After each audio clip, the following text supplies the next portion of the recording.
Apa untung rugi dan dampak penghapusan ujian nasional? Sudah hadir di studio Sekjen Federasi Serikat Guru Indonesia Heru Purnowo dan pemerhati pendidikan serta anggota Badan Standar Nasional Pendidikan BSNP Doni Kusuma. Bapak-bapak selamat malam. Selamat malam. Saya akan ke Pak Doni terlebih dahulu. BSNP adalah organisasi yang menyelenggarakan ujian nasional. Jika misalnya nanti ujian nasional dihapuskan, apa untung ruginya, Pak?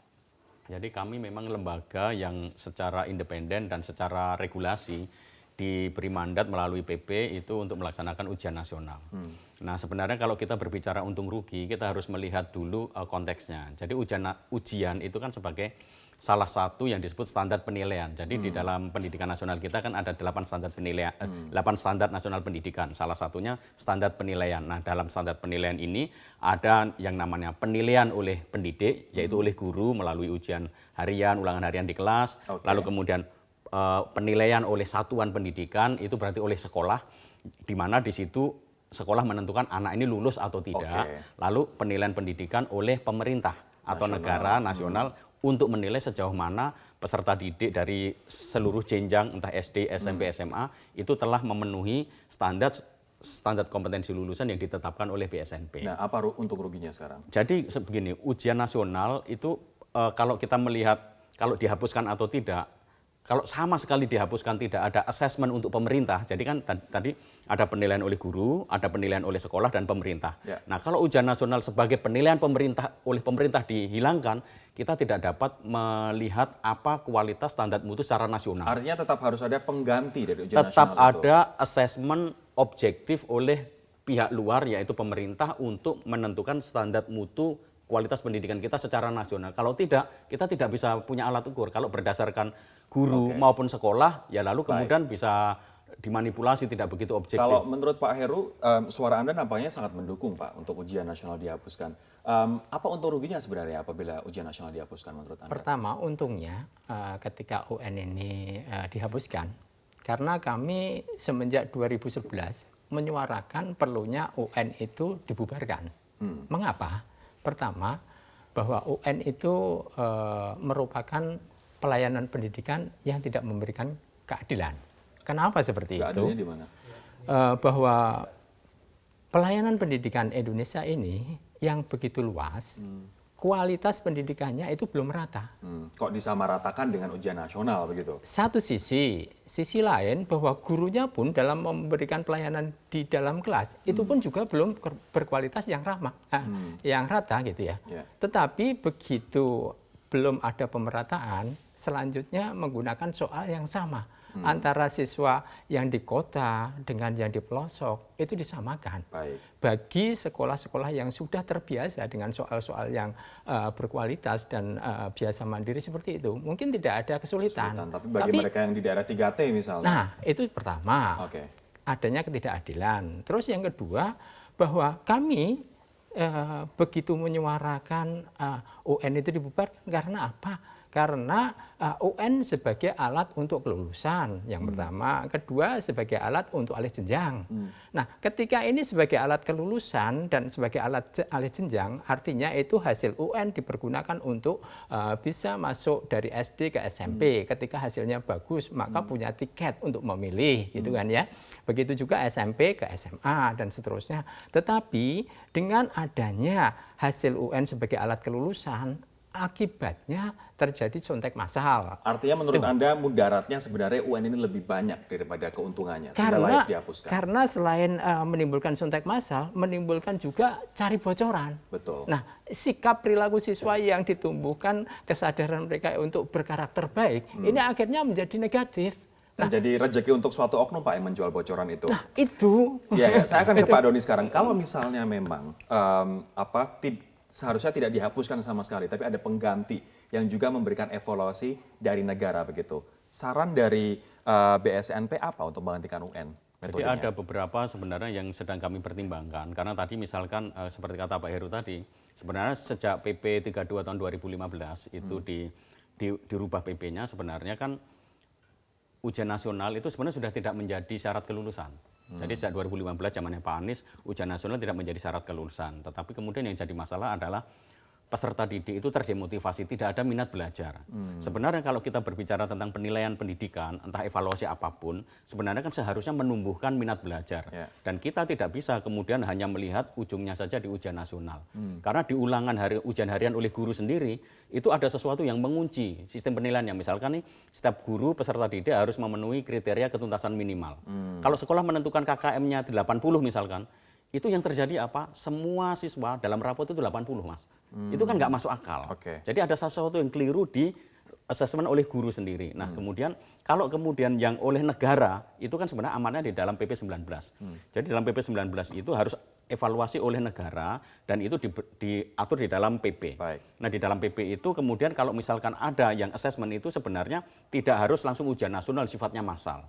Tetapi intinya adalah negara mengontrol kualitas pendidikan. Kalau saya sendiri berpikir begini, saat ini Puspendik mengembangkan apa yang disebut asesmen kompetensi siswa Indonesia, misalkan AKSI. AKSI itu bisa dipergunakan untuk memeriksa secara nasional, misalkan kualitas literasi anak Indonesia di kelas 3 atau 4. SD. Karena kelas 3, 4 ini sangat fundamental ketika anak-anak belum bisa baca.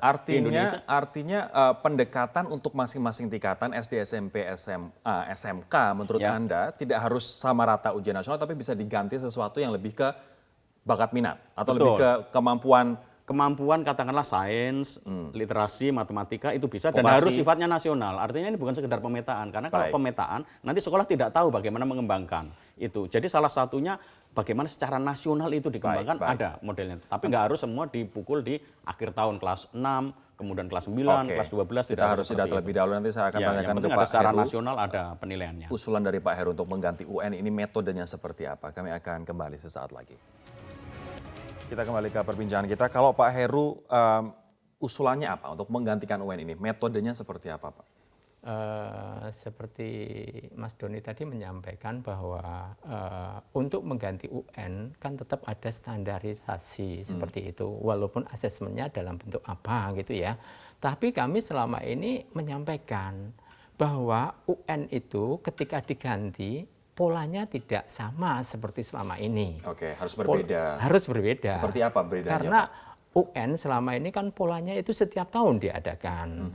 Kemudian selain setiap tahun, setiap akhir masa, SD, misalnya SMP, SMA. Nah, gitu seperti itu dilakukan pada akhir kelas, kelas 6, kelas 9, kelas 12 seperti itu. Kami menyampaikan dalam usulan sering yang kami suarakan bahwa UN sebagai penggantinya diterapkan pada kelas tidak akhir, misalnya kelas 5, kemudian kelas 8, di kelas 11. Ketika kelas 5 mereka itu melakukan asesmen untuk standarisasi itu. Ketika di kelas 5 itu juga hasilnya ketahuan, ini dipergunakan hasil asesmen ini dipergunakan untuk melakukan binaan ini menuju kelas 6. Artinya evaluasinya tidak hanya sekali pada waktu UN, tapi adalah berjalan 1 sampai 2 tahun dari kelas 5 ke kelas 6, kelas 8 ke kelas 9, dan kelas 11 ke kelas 12 begitu. Ini bisa dilakukan tidak, Pak Doni? Dan kalau misalnya bisa dilakukan, metode evaluasi dan parameter keberhasilan suatu siswa dalam belajar akan seperti apa? Ya, pertama-tama kita perlu melihat pembedaan antara evaluasi oleh guru, evaluasi oleh satuan pendidikan, dan evaluasi oleh negara. Ujian nasional ini sebenarnya yang dibahas adalah evaluasi oleh negara. Jadi bagaimana negara memastikan satuan-satuan pendidikan di seluruh NKRI ini itu memiliki kualitas untuk mencapai tujuan pendidikan nasional. Pak Heru tadi menurut Anda doable tidak untuk ini untuk di itu doable, tetapi kalau misalkan nih yang tadi dikatakan kelas 5 misalkan ya, lalu kemudian itu asesmennya tidak setiap tahun dan hanya populasi saja, itu tidak akan membantu karena itu bukan nasional. Jadi ujian nasional itu menurut amanah dari PP itu adalah bersifat nasional. Sehingga seandainya tadi kami usul misalkan asesmen kompetensi siswa Indonesia dilakukan pada kelas 3 atau kelas 4, itu harus secara nasional. Cuman secara nasional itu kan tidak berarti harus bareng-bareng karena ini proses. Sehingga bisa di Jawa dulu, Sumatera, tetapi seluruh sekolah yang kelas 3 itu memperolehnya. Minimal dalam 1 tahun itu profilnya ada itu. Lalu yang kedua, bagaimana kalau misalkan untuk ngecek sejauh mana sih pendidikan kita dari SD, SMP, SMA selama 12 tahun itu hasilnya seperti apa? Saya rasa inilah yang disebut ujian negara. Dan karena itu perlu katakanlah dipilih. Ini kepentingan negara. Artinya tetap perlu ujian misalnya yang saat ini tidak perlu serentak bareng-bareng, tapi dia selenggarakan setiap tahun di akhir masa Betul. pendidikan. Jadi secara nasional bisa yang sifatnya formatif. Formatif itu untuk membantu pembelajaran, tetapi juga ada yang perlu secara final. Jadi artinya harus ada ujian nasional. Yang tadi final. disampaikan Pak Heru menurut Anda nggak cukup final? Enggak dong, karena kan tadi tidak nasional. Sekolah? Hanya sekolah dan itu tidak semuanya loh. Oh Pak bukan, kami menyampaikan dan menyuarakan itu secara nasional. Kalau secara nasional itu sudah sesuai aturan katakanlah di PP-nya. Artinya gini, BSNP menilai secara nasional. Jadi sifatnya harus menyeluruh nasional. Karena begini, selama ini sekolah-sekolah atau satuan pendidikan itu sudah melakukan asesmen menurut sesuai dengan yang sudah mereka rencanakan, atau artinya ujian sekolah. Jadi ujian sekolah dilaksanakan, ujian nasional dilaksanakan. Nah, tetapi dengan pola yang seperti itu, ujian nasional itu menjadi rutinitas gitu loh. Nah, dengan rutinitas seperti itu, dampaknya tadi sudah saya sampaikan bahwa ketika tidak terdapat mindset yang berubah satuan pendidikan itu, maka akan terjebak bahwa ini asesmen sama dengan UN, yang mana ketika untuk mempersiapkan itu khawatirnya terjadi penyempitan makna belajar itu tadi, yang seharusnya ini pembelajaran proses sampai mendekati, sehingga hanya satu titik aja begitu iya, Pak. tetapi akhirnya sekolah berbondong-bondong, sekolah memfokuskan energi untuk penyiapan pelaksanaan ujian. Kan seperti itu.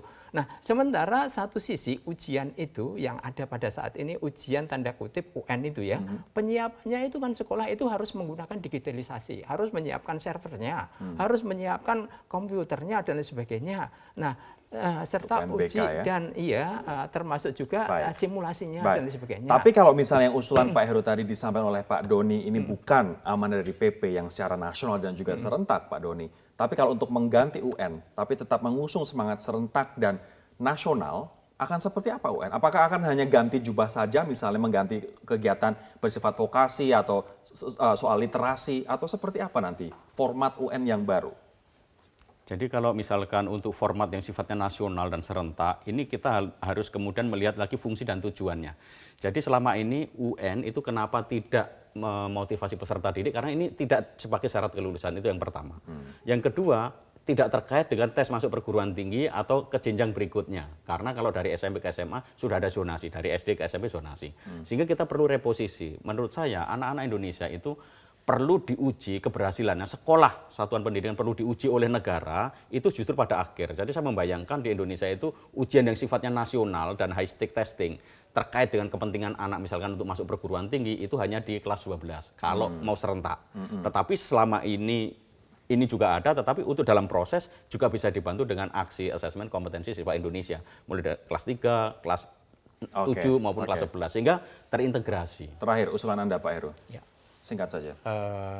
Kami menyuarakan perlunya bahwa ketika ada asesmen pengganti dari UN itu tidak menggunakan pola yang sama yang akhirnya terjebak pada posisi fokus energi untuk penyelenggaraan asesmen. Baik. Yang Anda sampaikan tadi, Pak Doni mungkin pernyataannya masih terjebak dengan pola yang lama.